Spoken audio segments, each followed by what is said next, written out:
the Football Pod on Off the Ball in partnership with AIB, proud sponsors of the Football, Hurling and Camogie All-Ireland Club Championships.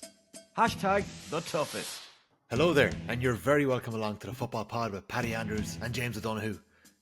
To the two of ye, and to everyone at home, I have one question. Are you not entertained? Come on, lads. Like, what a weekend of football. Maybe I'm caught up in the madness of it all because I was in Donegal on Saturday night and Derry yesterday for that smash and grab from Kerry. But what a weekend of football. It's sensational stuff. That's two good ones you got to see now, to be fair. But you've seen again the scorelines across the country. It's great to see, but those two of the marquee games, you chose wisely. Of all the games to be at this weekend, I thought they were both very entertaining. I'll give you that one. You know, we're definitely back. We're back. I think football was shite for 5 years, right? Let's just say it. It was terrible. 10 we are years. Absolutely back. Like that Kerry-Derry game, it was just divine. Everything about it was just bang on. Like, and even that was even before the result. In fairness, now whoever won that game, it didn't really. It's not going to have a major. It's never going to. Goal flurry. Goal flurry has changed your team. Yeah, I was like, this is dog shit before Kerry got the 2 goals in 30 seconds. No, it was absolutely brilliant. Everything about it, everything about the whole weekend. The long range shooting, long range frees, goals, space, midfield, uncertainty, high fielding. I thought, 10 out of 10 weekend, in fairness now. Delighted with it. This podcast, after 5 seasons, was on its last legs before these new rules came in. No, but come on, like it's like even just looking across the divisions, right? Division 1, we've had 13 goals in 7 games and 33 2-pointers. Division 2, 21 goals in 8 games, 55 2-pointers. Division 3, 17 goals, 13 2-pointers. Division 4, 17 goals, 25 2-pointers in those 7 games. Like the scores, the quality of the scores, and even if you were to flick through some of the moments of magic from the weekend that might have fallen away, like Tipperary are a point down in injury time in Clonmel. They were down at the bottom and they just moved their way back up. And at the weekend, they were down by a point against Longford at home in Clonmel, the home of Tip football. Really, a point down, and Mark Russell over by the sideline swings over a 2-pointer by the stand for them to win by a point. An absolutely extraordinary way to win a game. We're looking at Offaly Laois, right? Offaly now with back-to-back wins. Their goalkeeper Paddy Andrews with 2 points. 2 points last week, set up a goal, and this week cuts through the heart of the defence and rifles a Conor Glass-esque into the top corner. Absolutely sensational stuff. What a finish that was. Down, 10 points down in the second half at home to Cork, and they turn it around. And John Cleary said that in previous years, under the old rules, you go 10 up in the second half, you'd have set up shop, you'd have made that game boring, you'd have kept the ball. Yet we're just being given this chaos, this drama, these moments. And I just think early days, I'm still saying that, early days, we don't know exactly what's going to stick and what's going to work. But what a start. The 2-pointer, we said it last week, you could see straight away the scoring ratios across all the divisions. It was Division 2 last week, some incredible score lines. But some people are, the Conor McMahon has come out and said he's not mad on the 2-pointer. Did I read that last week? I think the words were kind of skewed a touch, right? So I'll go dig that out now in a second. But I'm a major fan. But it's just Jack O'Connor mentioned it yesterday. Obviously, that's Kerry-Derry crazy scoreline. You remember the dross that was served up in their All-Ireland quarter-final last year. And then the display that was put on by both of those teams yesterday. The thing I can't keep getting over, it was the 1st and 2nd of February. All the teams are going to get better and better and better and fitter and faster and stronger. And we're still seeing some incredible games. But I think the 2-pointer I think it's a brilliant addition.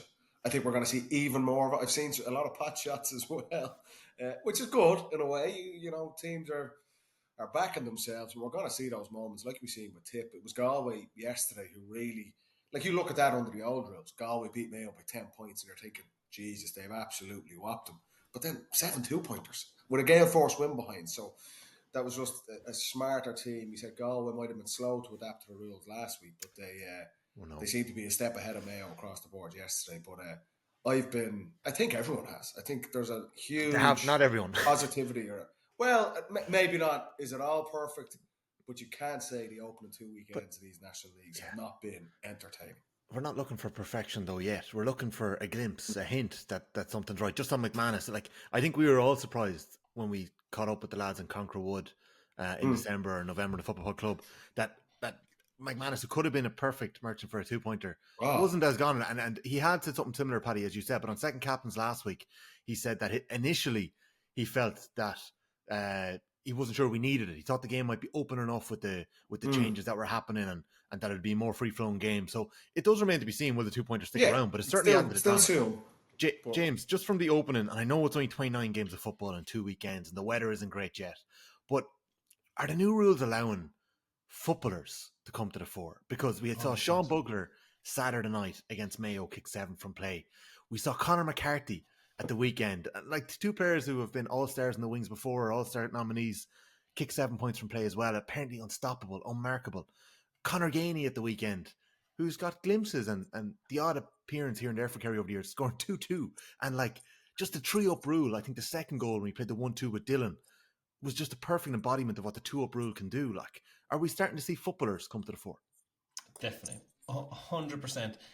And it's because of the space. It's because fellas have more of an opportunity to get their hands on the ball in dangerous positions.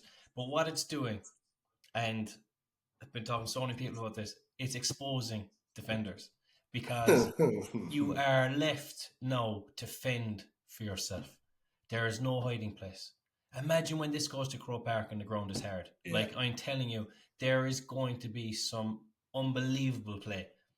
But it's going to be like so skillful, sidesteps, taking men on, power plays. It's going to be brilliant. At the moment, you even saw in the Kerry-Derry game, which was the main game I saw over the weekend, like fellas were trying to take men on, but the ground was kind of giving way underneath them. At times they kind of fell to their knees. Like, when that ground hardens up, you think defenders are being exposed now, they are going to be in serious trouble. Like, the whole training sessions now, I think, have to be so split between attacking, but then one-on-one defending is going to come back into it. And like those types of players have fallen out of the game because of the mass defense and the getting bodies in and the sweepers. You can kind of stay off your man a bit. You have to be up your man's backside now. Like, you cannot give him any room, because when he gets it, you're down 3 bodies because they're up the other side of the field. So if you even look at the Kerry-Derry game, right? No, 3 of the goals Kerry didn't exactly create, right? But they still got 5. They still got 5 goals, right? Derry got 1 goal but missed 3. Ethan Doherty had 2 goal chances and Conor Doherty had a goal chance, right? So there could have been 9 or 10 goals in Kerry-Derry. Do you know what I mean? And that doesn't even sound like an open fixture.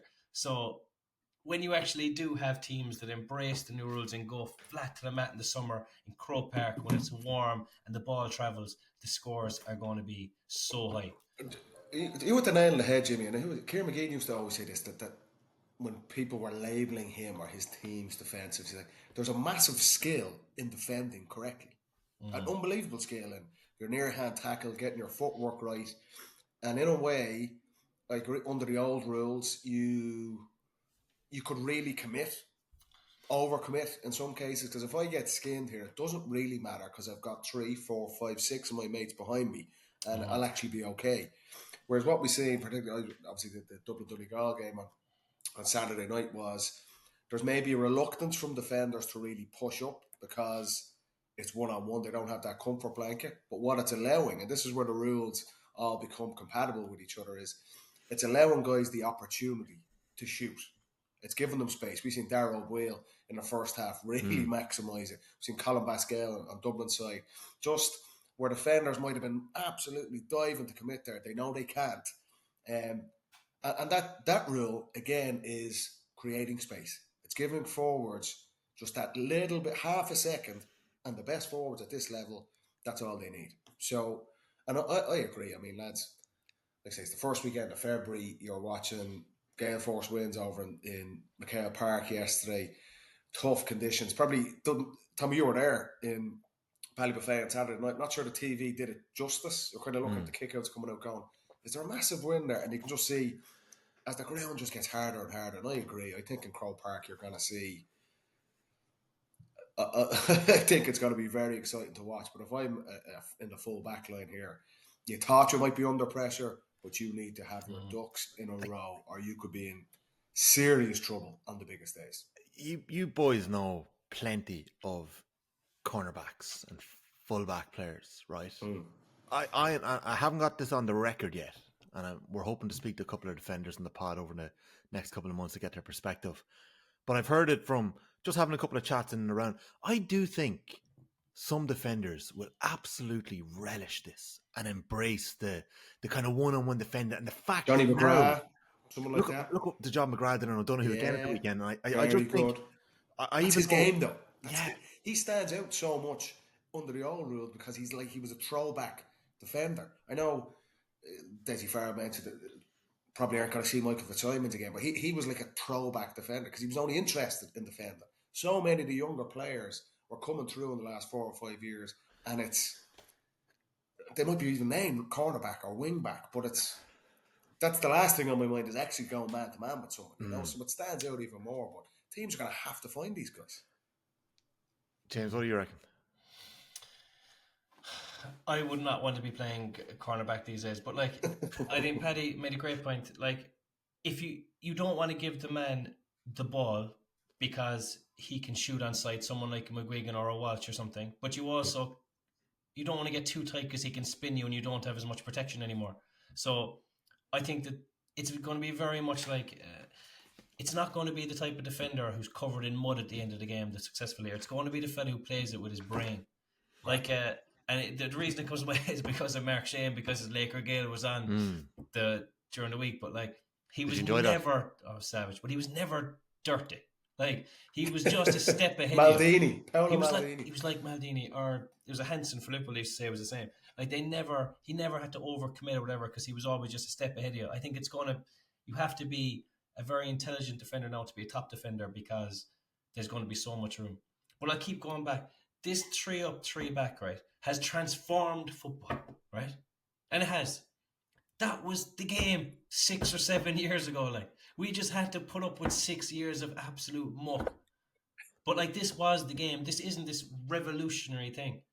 3 up in your own half. That was the game for so long. It was just confused over the last couple of years.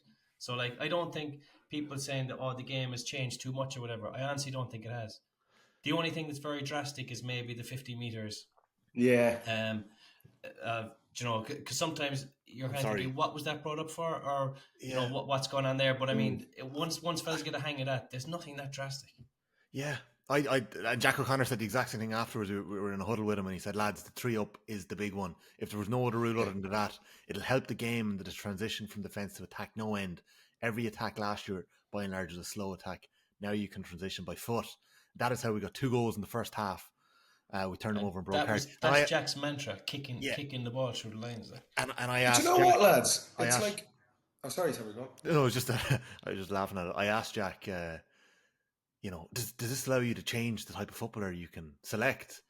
And he just put his hand in his head and he went, "Oh no, it doesn't." But I actually think it might. I don't know. Did he want that question from me at the time? But he kind of answered me and said he did, even though he disagreed at the time. But I think the only player it's going to change is obviously you need a massive ball winner 8 or 9. Like you need someone who is going to compete minimum 50-50 because if you're pinned in, you're in trouble. Because if someone else wins a kick out and gets it out of that ruck, they're on your goal. So you really have to have that. And as well, if the goalie doesn't kick it out to 8 or 9, you have to have a relatively good 10 and 12 in the air as well, because if they're getting beaten in the air, you're gone as well. So like those positions I think have been tweaked. I don't think it changes the inside. Yeah. It shows as well like the importance. Midfield was always important, but we thought 3 on 3 inside we're going to see 95% of attack teams are just going to lump the ball in. They're actually not doing that. We still see a lot of maybe slower paced transitions and attacks if you don't get off the first ball. If you win the kick out clean or you're fouled and you use a solo and go, we've seen it a couple of times again, the Dublin-Donegal game, both teams use this really well when they got a really fast transition and it's nearly a score every time. But if it is slowed down a bit, we do still see those kind of slower attacks, and that's where the goalkeeper comes in, where he's got to be very handy. That gives you the overlap. Or again, as the ground hardens up, players will be far more, I would feel, aggressive in taking their man on. So it's that balance still. It's not like the precise, maybe slightly slower attacks are gone. We're still seeing a lot of that. Maybe they will as the season goes on. Players are maybe just used to playing that way. But it's not like every single attack is 100 miles an hour. Yeah. Teams are just launching the ball aimlessly. But it does, if you win that kick out clean, and you look at like the first half, Donegal kind of blew Dublin away. The Dublin's loopy kick out, I know conditions were very difficult, but they had no platform to get out. You look at what Galway did with McDade and Paul Conroy. What a platform those guys could be to just dominate games. So it's so important for teams. And what did Dublin do just on that? Because the middle third, and I have it in my notes here beside the Dublin Donegal game, kickouts were a closer look. I didn't get the stats at the time. It's just impossible to track them. And it was the same in Derry Chaos. What did Dublin do in the second half? Because they did get more of a platform. Of conditions, because they had a lot of bodies in there in the first half as well. But Gavin Sheridan, he's only a new guy in. He's kicking into a very difficult breeze, but the trajectory of the kickouts were just hanging there. So if you're a Donegal and they've got Langan and Thompson, these guys, they were just breaking it, and they got so many, maybe not scores. They probably should have been a bit further ahead at half time. They were a little bit erratic in their shooting, but they dominated the middle third, and that just gave them the platform. And then Dublin coming back into the game, particularly that third quarter, it was the same for Patton. And Patton is one of the best kickouts, and he has that kind of really bullet kickout. But teams are just pushing right up. Do you know what, looking over the weekend, is there much value anymore in even winning a short kickout? I know you can chip it around the arc. I think Mayo did it a couple of times. But when teams are pushed up on you, we see that in soccer, like obviously Man City having their latest howler yesterday, trying to play out from the back, and even though like they know what you're going to do, Arsenal are all over them, and you lose the ball there, you're under so much pressure. Is that now, does a cornerback want that on the edge of his arc when there's 15 guys coming for him? So it's... Well, Paddy, that actually let one of the best plays of the Kerry-Derry game happen, where Kerry went short from a kick out and couldn't go back to Shane Ryan. Yeah. But they'd given it into the corner. So suddenly they were back in their own corner of the field, outnumbered, right? Shane Ryan was standing there with his hands in his hips because he can't get involved. He just has to watch it. Eventually they get turned over, and then they turned it back over. But like it was just frenetic because it made it man-on-man, one-on-one, and it just took out the option of going back to the goalie. The same thing happened to Tyrone. Shea O'Hare, who's been brilliant in the opening two league games, takes a short kick out off Morgan. He's cornered. He's snookered. He can't go back to him. Gives the ball down the line, and it gets overturned. It's worth noting as well. Is that like that possession? It's like we just need to get possession. It's like, is the risk worth that as opposed to just... I can understand. Let's just bomb it long, and if we win a tap on, then it's nearly a score at the other end. So it's just slight changes in what players and teams have been so used to. We would have played this way ourselves. Like, possession is king here. Yeah. Just get possession, and then we can control it. Is that becoming defunct? It would have to be a Durkin style kick out where the opposition think you're going long and you pull it short, because otherwise they're going to set a trap, like you said, and you can be in. But even if you receive it, Jimmy, you want to be very comfortable. You got to be fast. If you're a cornerback and you get it on the edge of the arc on the sideline, and you know they're pushed up everywhere, you've got to go by your man. You can't go back. You have to go forward. Again, how many cornerbacks are able to do that? So it's just tweaks in what we're so used to seeing. Yeah. And again, I'm conscious we've only seen really 2 games of this over the last couple of weeks.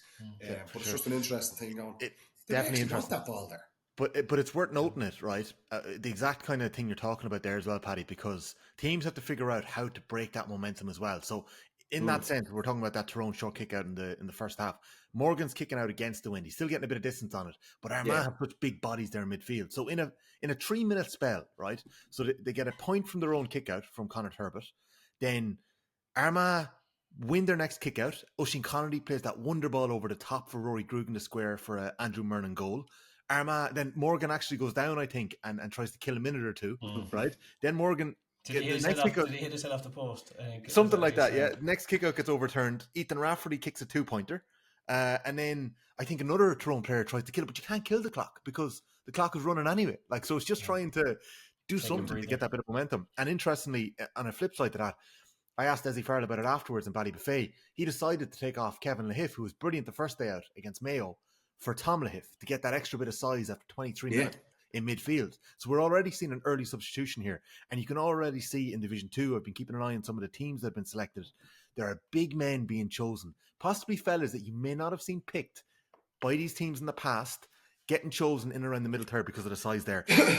And finally on that, one we might come back to in a couple of minutes, because we're going to do a little bit on the Derry Kerry game. Paddy Tally's decision to select Neil McNichol in goals, an outfielder for his club, was involved in every single kick out. I thought he had a really influential game around the middle third. And then obviously they concede 5 goals. I don't know if he was to blame really for any of them, but I don't think you could blame him for any of them. Yeah, it was a really interesting decision that we saw that from him as well. So listen, I might just run through some of the results, lads, just really quickly, and we'll get stuck into a few little bits then as well, right? So Division 1, we've seen Armagh defeat Tyrone by 8 points, 123 to 18. There was 4 2-pointers aside in that game there. Then on Saturday night as well, Donegal bet Dublin by 4 points, 20 points to 16. Darrow Boyle, as Paddy mentioned, was man of the match. He kicked 6, including 2 2-pointers. A couple of lively players on both sides as well. Paddy was man of the first half. Super in the first half, yeah. Dublin, unfortunately, suffering 3 hamstring injuries. So we might just chat about what McGuinness and Farrell and some of the other managers were saying about that over the weekend. So Collie Pascal, James Madden and Davy Byrne all tweaked the hammer in one way or another. Then on Sunday, we saw that unbelievable Derry Kerry game that we're going to come back to in a couple of minutes. With a minute and 10 seconds to go, Derry were 3 points up. With 55 seconds to go, it was a draw game. And then with 30 seconds left, Kerry got another goal. Sensational turnaround. And then we saw Mayo and Galway in McHale Park. Galway smashing Mayo. 26 points to 16, 7 2-pointers for Galway. I love that move with Shane Walsh from the throw-in and that 2-pointer at the start. Just shows the way players are thinking about it and how sharp they are already. So that was Division 1. Some really standout results here. Division 2 then, we mentioned Down's comeback earlier on. A really big win in terms of the shake-up there in Division 2. Cork had beaten Meath the first day out. They were in control. They lost away to Down 119 to 215. 4 2-pointers for Down, 5 for Cork. Louth, Roscommon. This was in our predictions that Paddy had chosen at the weekend. Louth 115, Roscommon 117. The Rossies holding on. Dodge there. A big win. A big win for the Rossies and David Burke. That's 2 for 2 for them. Also 2 for 2 for Monaghan. A sensationally high scoreline again. 229 to 221 against Westmeath. They've been doing their shooting practice up in Monaghan. Yeah, I don't know what's happening defensively, but it's sensational stuff. Maybe it's Andy Moran being in there in the backroom team, the all-out attack, Kevin Keegan style. 321 Meath. Big scoreline against Cavan, 20 points.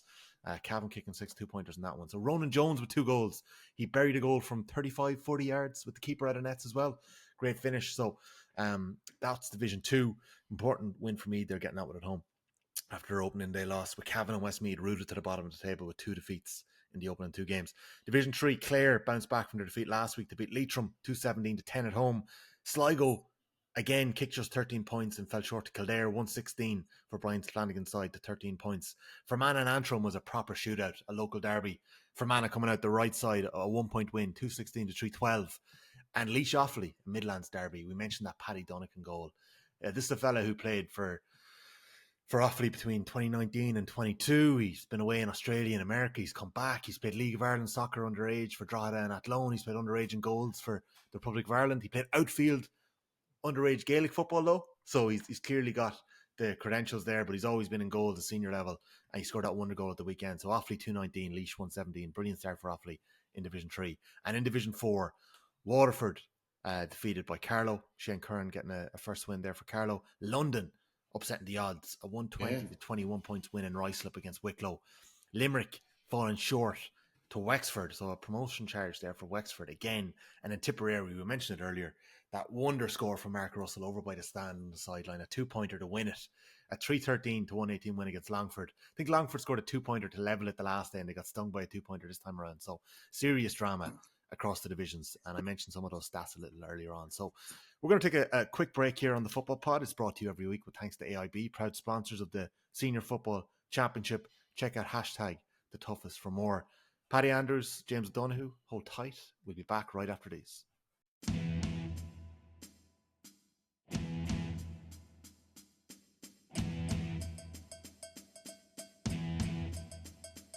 All right, you're very welcome back to the Football Pod. Paddy Andrews, James O'Donoghue. Can we start with the chaos? in Celtic Park. Just sensational stuff. James. Messed up our predictions, T. I was sitting there very confident going, I'm going to make a serious charge at the predictions this year. Yeah, Jesus Christ. I needed that. You did need that, Jimmy. And you didn't really believe they were going to win. I did. Off air, you had no confidence. Off air, play the tape, Tommy. True. He was not back in that Kerry team. Roll the tape. It's that journey. Yeah. Well, do you know what? Jack O'Connor had named 2 debutants to start the game in Eddie Healy and Cathal Biogliac. And then before the game, he made 4 changes. And I kind of felt like he was targeting a win.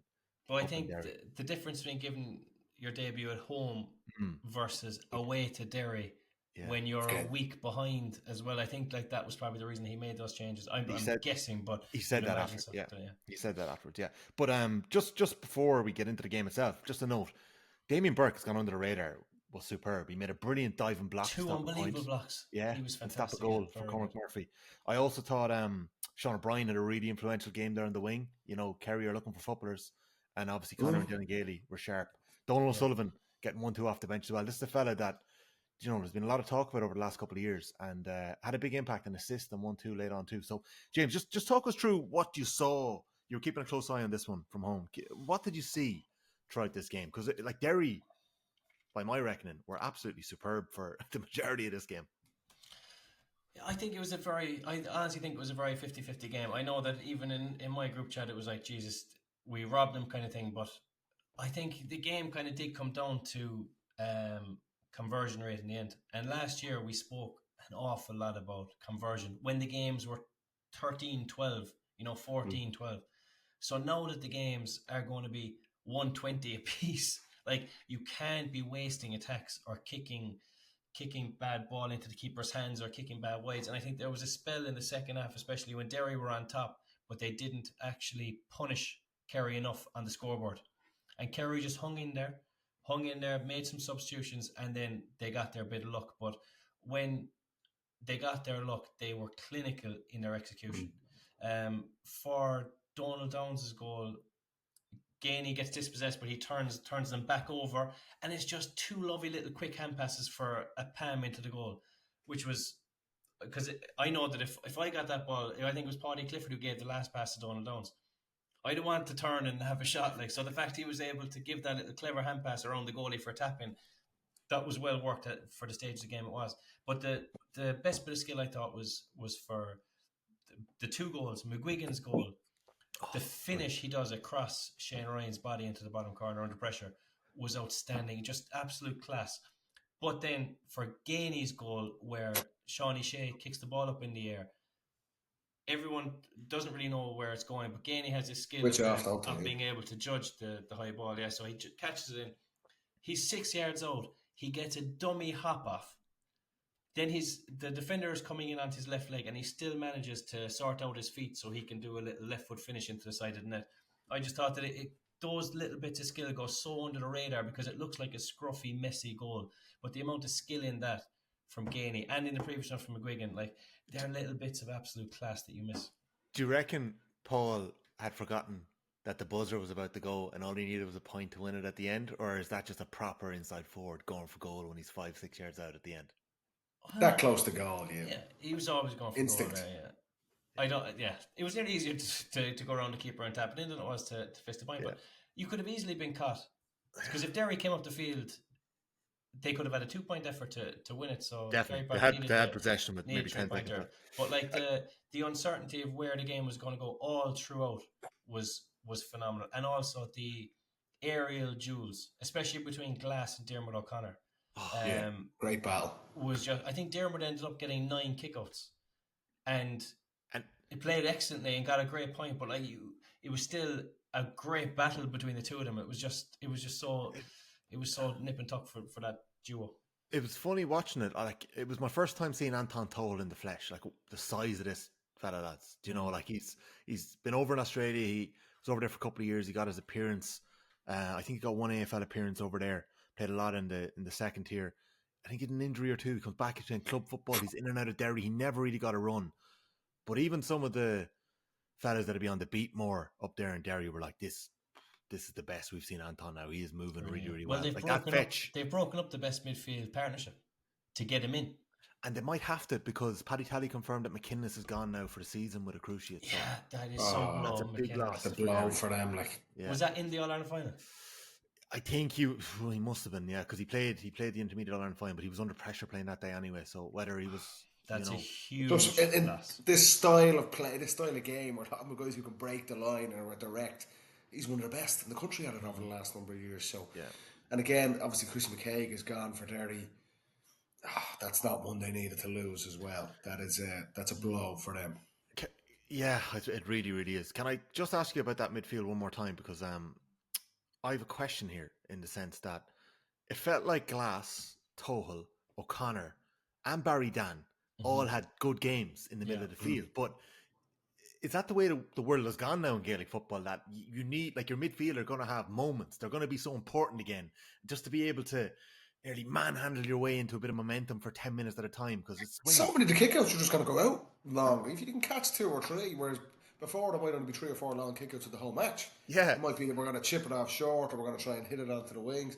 You have an opportunity really for probably about 40 kickouts to come out into the middle. But if you win 3 or 4 of them, they're on your highlight reel, even though your man might win 10. You know? Yeah, that's true. Like, there's how many kickouts were in the game? Like, look at the scorelines. There's between 40 and 50 kickouts. Yeah. So I can nearly fucking catch one myself, lads, if I went out there, and it's going to look great. You know what I mean? So, but it's like that used to be such a big thing in the game. Yeah. You know, Darragh O'Shea going up against McGinley in midfield for Tyrone, like, and it was a battle. It was a battle that you'd focus on, and you might be able to preview the battle. There'd be a 2-page spread in the paper of the midfield battle, but then that's coming back. You could snooze through midfield for the last couple of years. Yeah, the game was in dire straits. So, like, the game was terrible, awful. Are you on Jim Gavin's payroll there? You're on the F4C payroll. I tell you what, the F4C are an amateur organisation. There ain't no payroll. But you wouldn't think it the way people are talking about them at the moment. Yeah, the midfield battle, when you're in the stand in the crowd and the ball goes long and everyone goes, oh, and next thing someone plucks it and don't, like, the explosion of admiration and like awe is just unbelievable. Like, so that has been missing, and there was so much of it the last year. You couldn't help but as they fetch if you're out there. What we said, Jimmy, as well, that if you do it, you'd want to be getting a score at the other end. If you win a 50-yard kick out, just turn and get that ball inside, or have a runner coming off you. Like we said, Donegal were always very good at this gambling. That they're going to put a kick out long, and they'll let McHugh and these guys are just going to bomb forward, and all they're looking for is one touch. Every team can do that now. Like, you win if you have the bodies, if you have the players. Even if you win at midfield, just turn and just swing the leg at it. Just get it up there. You have to get it out of that. You have to get it out of that messy. Get it out of that area as fast as humanly possible. But you mentioned Dermot O'Connor there as well. Like, he was massive in the second half. I feel like he's an unbelievably talented player, and there's always kind of expectation on him in Kerry, isn't there, Jimmy? But again, is that even heightened even more now under these rules? We spoke about him going into the 23 final with Dublin, that he needed to have a massive game to get there. He'd had some incredible performance. He's got all the skill in the world, but particularly you feel like he is. Now David Moran's gone a couple of years now, but Kerry need him to be dominant. They need him to, and playing a game like that against Glass. Look at Kerry's next couple of games. The Donegal come to town on the rescheduled fixture. He's going to have another battle on his hands there with Langan. Then Dublin are in town on Tralee. So it's a really tough start to the league for Kerry, which in a way is good. I'm sure Jack O'Connor's going to be happy with that. The next 2 games are at home as well. But for them to be really, like, Kerry want to win the All-Ireland. They need Dermot O'Connor to become consistently a dominant midfielder, and arguably one of the most dominant midfielders in the country. He's going to be so pivotal. And is that a challenge, right? Because I'm just looking at the profile, and this is very rough and it's top of the head, right? But for Kerry, Dublin and Mayo, are they lacking in that department a touch? Think of what Dublin have lost in Fenton and McCarthy, what Kerry have lost in Killian Birkin and Adrian Spillane in the last couple of years. Mayo, I just think they're a little bit light in midfield. And then you look at the size and the player profile of Donegal, monsters. Galway have monsters. Armagh and Tyrone have monsters in the middle. And Derry, if Anton Tohill is able to bring this, like, he's 6'6", You know, if he's able to add that alongside Conor Glass, like that's a powerhouse of midfield. You look at Mayo, I wouldn't like Mayo, Matty Rowan, and then Aidan O'Shea obviously has to come back. We see Dermot O'Connor come onto the pitch the other day, well able to win the ball in the air. Injured again. Dublin, yeah. There's always going to be a drop off when you lose Fenton and McCarthy. So it was James Madden and Killian McGuinness the other day. I think Killian McGuinness, there's definitely something there. He's got ball in him. But we said it, yeah. But midfield, it's going to be very difficult to win the All Ireland without having blue chip midfielders in there, and not just you mentioned not just Grimley and Ben Creeley. It's 4 or 5 bodies across the middle. That's the thing, because it's so contested. You look at Galway yesterday, just Johnny Marr, Conroy, Killian McDade, like absolutely. Even Tierney when he's back, yeah. Tierney sat the game out. Comer coming out and winning kickouts. Yeah. We see Khan coming out for kickouts, or they just say, "No, stay in there. We're just going to kick the thing as long as we can into you."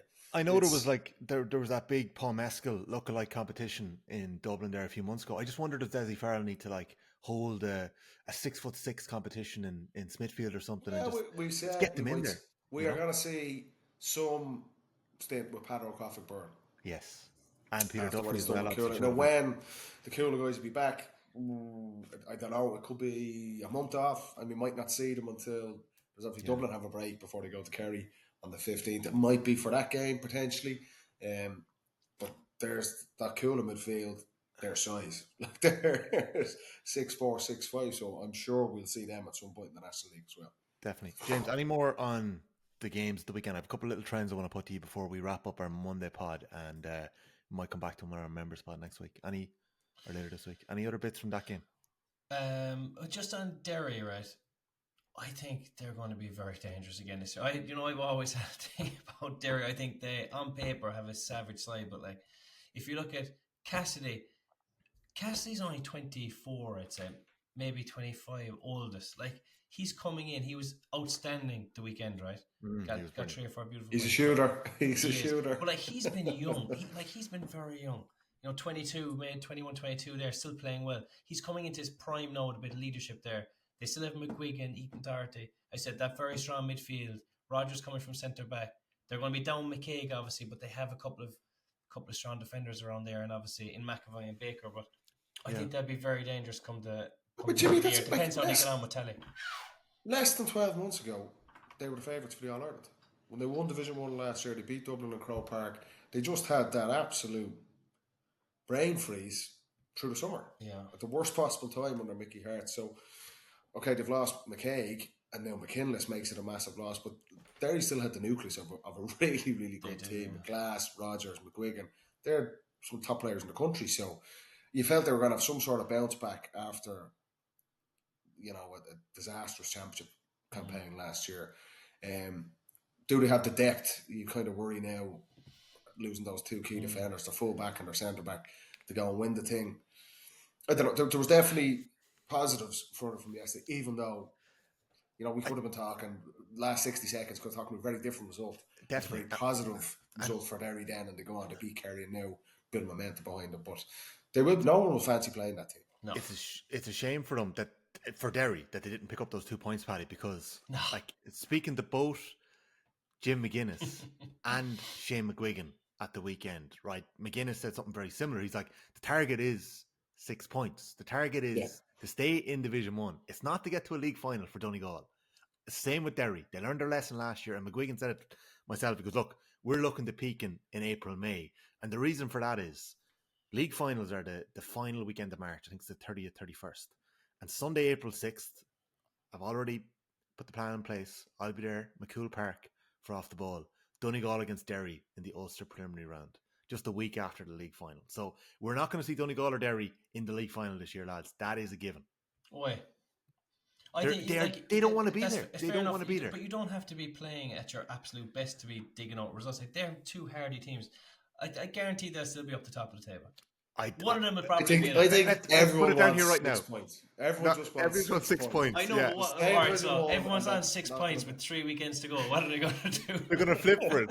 Somebody has to be in it. Somebody has to be in it. I just don't think. At the start last week, lads, the National League, we all love the competition, but this year with the change in the rules, I think teams are just get as much exposure to the rules as they can. every team, with maybe the exception of Galway and Armagh, last year's All-Ireland finalists, was looking to freshen things up. You know, Kerry needed to, Dublin needed to, Tyrone needed to under Malachy O'Rourke, Derry needed to find a couple of guys under their new manager. So a lot of the teams, the league, I don't think anyone was going out there at the start of the year going, we want to win everything. Whereas probably last year, Mickey Hart, to be fair, in his first game with Derry down in Tralee, the week after the club final, had the lads back. You could see Derry were going all out to put out a statement, and they did, but it didn't work out from the end. But I think this year's league, with the change in rules and just where different teams are at, I think you offer any manager on or off the record, they're looking to get a 6 points, stay in Division 1, and that's it. I think that's fair, James. We might disagree on that one, but I think we will see a glutton of teams trying to avoid it later on in the league, actually, especially teams that are out in Championship early. Do you know? But the thing like, about Galway have Mayo early in the Championship as well. Yeah, but I don't think it's the week. I don't think it's the week turnaround. I don't think it's the week turnaround. But you can win games, right, and not peak. No, Galway are in New York, so they don't. I think that there's this myth around the place to like, if you win that, you've peaked. It's a 7. No, James, I'm not talking about that. I'm talking about the 7 day. You can't win that game because you'll have peaked, and you can't win the All Ireland then. Like, I'm not talking about that, man. You're not listening to me. I'm talking about the 7 day turnaround. He just hears what he wants to. He just hears. Where is the 7 day turnaround again? Is it in all? It's not in all the provinces, obviously, is it? No, it is just Derry, Donegal. In terms of, is there? Yeah, in Connacht, there's one in Connacht as well. Yeah, in Connacht, Galway are playing in New York, and Roscommon in Division 2, who are chasing promotion. Obviously, they could very easily be in the league final. Are playing London, and Mayo are up against Sligo. I think they're all out that weekend, or maybe it's just the London and the New York games are the 5th and the 6th. So why didn't they fix that problem? Like that was what universally everyone last year said. This just add a weekend. There's also a clatter of Leinster games that week as well. There's Wexford, Laois, Meath, Carlow, Wicklow, Longford. But I think it's more Division 1. And actually the Munster quarterfinals are that week too. Cork, Limerick, Tip, Waterford. So I just think it's Division 1 where we might see the finalists renege a touch on especially Derry and Donegal. So look, we'll plenty more to talk about from that. Paddy, you're keeping an eye on Mayo and Galway. Very, very disappointing for Mayo. Briefly on this one, Galway, 2 wins from 2, plenty of good signs. But yeah, definitely. And I know, look, 7 2-pointers puts a bit of a glass on things. Like say, you read it, Galway were now 10-point winners. I think it's an absolute hiding. That definitely put a bit more glass on it. Big breeze in the second half, and we said it all the time, lads. Shane Walsh has all the talent in the world, and there's days where he just turns up and he's on it, and he is just an absolute game changer. And yesterday was one of those days. But I thought even in the first half, I thought Galway were probably the better team. I know Mayo go in ahead at half time, but that Galway's power, their running game, just more clinical as well. This is the age-old challenge for Mayo. If Ryan O'Donoghue doesn't have a great game for them in terms of scores, they're kind of up against it, really. We said that midfield battle, Matty Rowan probably hasn't scaled the heights. He had glimpses of it last year, of a couple of years ago. But the thing for Galway, it was more improvement. We said their first half against Armagh in Salt Hill wasn't great. It was kind of very conservative. They weren't sharp. Second half was much better. And I thought yesterday, you can see the improvement alone in a week with Galway. Just sharper, far more direct, powerful running. And if you look at this, Galway 12 months ago, they'd no players. The whole team was injured. They'd over 20 different injuries. And you look through them yesterday, they have the luxury of maybe not having to rush back a Comer or Matty Tierney. We seen him last week. They bring Walsh in. He didn't start in the first game against Armagh. So the depth we know Galway have. Rob Finnerty comes on as well. They're in a really good place, which was a question mark over how were they going to bounce back after heartbreaking second All-Ireland final loss in 3 years in a game, which they'll have nightmares about that game for years to come. But what they've done so far to start the season, 2 really good wins, and I thought they were full value yesterday. And the key thing, like McDade, injury-free, Conroy just seems to have picked up where he left off as footballer of the year last year, which is incredible. We're seeing loads of different teams. Jim McGuinness spoke about this with Michael Murphy and Donegal. Dublin have it with Con and these guys, Stephen Cluxton. If you've a few miles on the clock, we'll leave you till the end of the National League. But Paul Conroy's been straight out from the get-go, and he's carried on his 2024 Footballer of the Year form. So Galway over the first 2 weekends, arguably the most impressive team in Division 1, but Mayo were trying to find players, they're trying to find forwards who can score. It's tough start to the league for them. Mayo look off it, don't they? They look like they'll struggle through the league anyway. They just need to take the positives and then get a couple of results, get safe. It could be a confidence for them at the start or towards the end of the league, start of the championship. They'll find their feet as they go along, but they're looking under pressure at the moment. But that's McStay needs to bring through players. You know, we said Mayo are a brilliant team they had for a decade. There's been a massive turnover in the Mayo squad, and even some of their key guys are now moving into the end of their career. So you need guys to step up and take the baton, and that's what McStay is trying to find really in 2024 and through the league this year. So with younger and inexperienced players, you get inconsistency in their performances. But yesterday they were outclassed kind of for the majority of that game. And the age-old thing with Mayo, do they have guys who can, nail 80% shots? And if Ryan O'Donoghue, who's quiet, Jeremy Grad does a brilliant job on him yesterday, they are up against it to win shootouts. That's always going to be the problem with Mayo. Definitely. With Galway, do you think Galway will go for the league? Because I have a quote here. They might have to. I think they might have to. Benny, before I hang you out to dry, right? I have a quote here from Joyce from 7 days ago. To win the league would be great. We haven't won it in so many years. We are going for the league.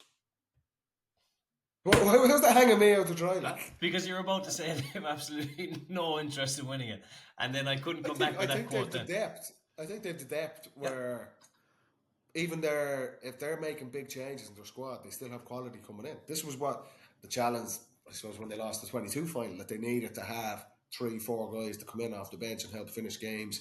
Like I said, they did that performance yesterday without Comer and Matty Tierney, two of their marquee forwards. So I think that's what they were missing. The first day I saw them, they were missing Comer. They were just missing that little dish into the penalty spot or top of the D. They didn't have that kind of that powerful. And in fairness, he did go on after that quote to say, but then you're looking at the winners in the last couple of years and you're kind of wondering if you want to win it with the way they finished up in the championship. So we totally reneges on it then. So, I only read the first half of the quote and it sounded good, and then he just completely... Nice. Yeah, it's a really good position. Good journalism. 4 points already, so... We are actually we're catching up with Paul Conroy. We're doing a series of interviews this year on the Football Pod across the season. We're trying to build a 15 of footballers and just get their perspectives as the year goes on in terms of the new rules and how the game is changing this year. So it'll be a quick chat. I'm going to do a couple of them. James is going to do a few of them. Paddy's going to do a few of them as well. So we'll see how those go across the season. We're going to bring them to you on our members pods, where we also have the pod picks, our predictions table. I can let you know that Paddy has been joined at the top of the table by myself and James O'Donoghue, who's rooted to the bottom. In fairness, we've only had 5 games to pick from. And this weekend, James, you have a chance to redeem yourself, because I'll be putting the refixed Kerry-Donegal game back on the table on our members pod on Wednesday, and you can reveal whether you're going to stick or twist with your original decision. I'm going to stick with my original one on that one. You might change. It's Monday. You might change your mind before Wednesday. I'm happy with what I've seen. Okay, so we'll come back to that a little later. And one last thing, right? There's a couple of trends emerging, and next week we might do it on the pod, because there's only a few games of football at the weekend to look back on. 3 refixed games: Kerry-Donegal, Laois Leitrim, and Wicklow Waterford. I think the Sixth Cup is on over the next few days as well. So there's only a few games of football to actually keep an eye on. So we might do this more next week. But in terms of some of the trends that are emerging, I think it's worth noting that there's very few cards being dished out so far. I think that's evident. It's like just having a little look around. Kickouts, it's obvious that the chaos and the excitement that's creating is a big one. Scoring seems to be up, and attack and play, the speed of play as well. There's probably a couple of fixes as well. You know, David Goff did a piece on Off the Ball late last week about the fact that the rule book hadn't been released yet. It ended up being released at 9:31 that evening. I think there was still an odd wrinkle or two in it. So there's still going to be teething problems across the board. You know, Derry were raging after the game of the weekend. They felt that there was a 3-point swing at one stage. Okay, I'm not sure if you saw this, But Derry felt that it's in and around the Paul Gainey substitution, and you can go back and watch this yourselves and teach your car if you want, because a few of us did it in the press box after the game, and I did it again this evening. In terms of the 3-point breach, or the 3-up breach, I'm not sure if you saw it at the time, but watching it, okay, without the benefit of behind the goals camera, what I can make out of it is that Dylan Gainey actually breaches it first, okay? But Dylan Gainey breaches the 3-up rule so much, completely forgets about it, goes right into a cluster, that when the Derry defender strays over it by a yard about 5 or 6 seconds later, Gainey actually is saying he's broken the rule to the linesman, not realising that he's broken it himself. The linesman sees it and calls it that it's a Derry breach, when in fact Kerry had breached it first. So there's only 2-on-2 in there. Yeah, and then Gainey seems to cop that he actually breached it too. So you can see it on the camera, Gainey sprinting back quietly, and then when the camera pans back, Kerry have their 12 players up. Now, that is as best of it I can make of it, right? So in the moment, the linesman, I communicated to the referee that, look, this is the breach that's happened. That is going to happen, right? These breaches. Mistakes will happen from McStay was very frustrated as well. Mayo get a score in the first half at a key point. It's actually disallowed and a free at the other end for Galway. So I think we're going to see it from players just not doing it on purpose, just getting used to it. But refs will make mistakes in these things as well. But I would also say that given all the changes that have happened, and the referees, I think in general, like it's been actually exemplary, the manner in which it's worked so far at inter-county level, but just about making things easier, because Derry obviously were upset afterwards. It could have been a point for them. Sean O'Shea ends up scoring a 2-pointer. There's a big swing. And don't give out to me too quickly. I'm just trying to suggest a possible remedy here. Is there an argument to possibly make the midfield line yellow and the 2-meter scoring arc possibly yellow? So that's one option. Or the other one is that if there's an accidental breach, that the linesman's job is to... How do you judge an accidental breach? I know. The linesman's job is to warn the player, give him a couple of seconds. So McStay said this yesterday. McStay was like, if you haven't really done it intentionally, you kind of said you have to go back. And it's like, but sure, how do you judge if it's... You just jog back looking up in the air? Like they would. You could breach intentionally, yeah. Well, how do you judge that? If the linesman just goes, I didn't mean to do that, so I let him off. Yeah, I just think it's worth maybe considering or worth thinking about. I just think this will evolve. I think the 3-up has been unbelievable. It is the punishment for it to... It has to be. We've all said that is the biggest change in the game and is leading to this unbelievably exciting, high-scoring games. So if you go really lenient on the punishment, it's basically a score at the other end. It has to be. Does that then teams go, well, we can just flaunt this rule anyway? I know McStay, I just read McStay's comments and it was like, and he won't be the first man to do it. It's like, it's very draconian punishment for what seems like an innocuous offence.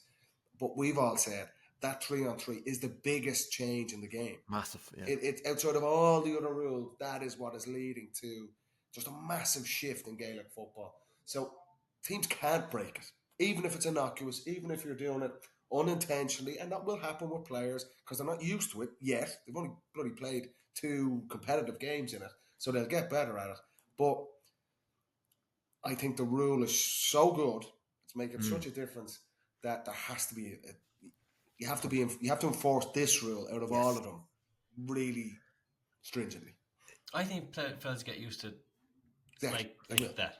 Honestly, like I can't remember 10 years ago, there was always 3 or 4 fellas in the other half minimum. It'll just go back to that. I think I agree. You have to have the harsh punishment for a while, and then it will just never be broken. Yeah, and like James, we saw Tyrone when they were under pressure against the wind bring their 3 right up to the halfway line. You could see it in the behind the goals camera.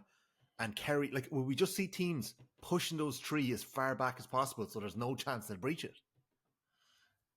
As in, how do you mean as far back as possible? Like away from the halfway line? Away from the red zone, like away from the halfway line, that there's no chance they'll breach it, you know? Yeah, well, like an inside, it's probably going to be the defender that will breach it rather than the forward. The forwards don't want to be running back anyway. The forward is not, honestly, an inside forward is not going to make a run into their own half looking for the ball that regularly. Do you know what I mean?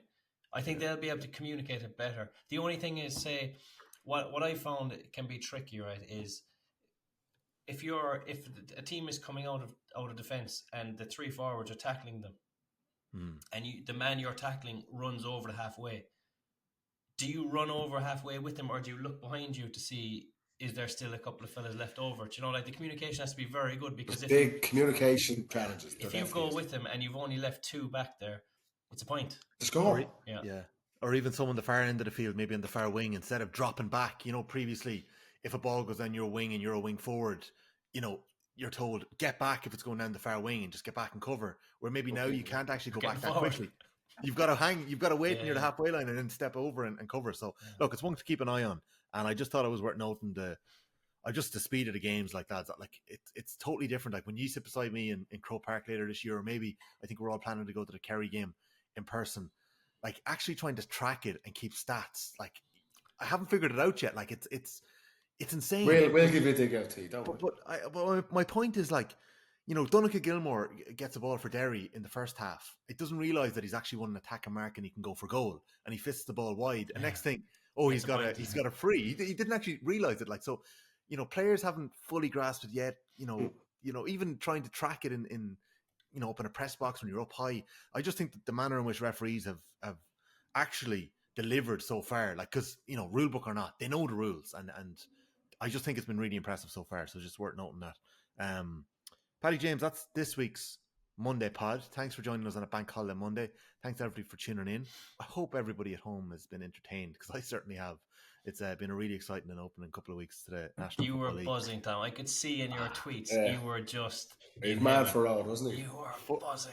4-hour drive home. I think I rang about 10 people to talk about the game the whole way home as well. So, and to all a fair 9 penalty points.